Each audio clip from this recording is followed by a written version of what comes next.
আসসালামু আলাইকুম। আপনাদেরকে একটা জিনিস আমি বলি, যে জায়গা ভালো জিনিস করতে পারবেন সেই জায়গাতে সফলতা পাবেন।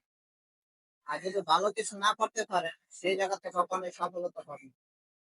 একটা জিনিস কি, আজকে দেখেন বাংলাদেশ জিম্বাবুয়ে খেলাটা, যেমন বাংলাদেশ আজকে ভালো খেলছে, ভালো খেলার জন্যই তারা জিততে পারছে, নাইলে কখনোই সম্ভব ছিল না।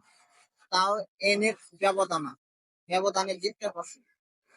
সিলেটের সিলেটের খেলাগুলা দেখেন, সিলেটে তারা ভালো খেলছে, বাংলাদেশ খারাপ খেলছে। আপনি যে প্রত্যেকটা ম্যাচ খারাপ খেলবেন এটা কখনো হয় না, কিন্তু আমাদের একটা জিনিস সব জায়গা থেকে শিক্ষণীয় আছে। যখন আমরা ভালো কিছু শিখতে পারবো তখন অবশ্যই আমরা সেই জায়গাতে সফলতা পাবো। আজকে আমাদের ধৈর্যটা খুবই কম। মনে করেন আমরা চাই যে কোনো জায়গাতে সফলতা তাড়াতাড়ি পাওয়ার জন্য, কিন্তু তাড়াতাড়ি করা কখনোই কোনো জায়গাতে সম্ভব না। আজকে আমরা অনেক কিছু ভাবি, আমি ভাবি যে আমি একা একা এই জায়গাতে সফলতা পেয়ে যাবো না, কখনোই না। যদি আপনাদের পাশে কেউ না থাকে এই জায়গা থেকে একা একা কখনোই সফলতা পাবেন না। তাই আমি আশা করি আপনারা সবসময় সবার পাশে থাকবেন, ভালোবাসা দিয়ে দেবেন।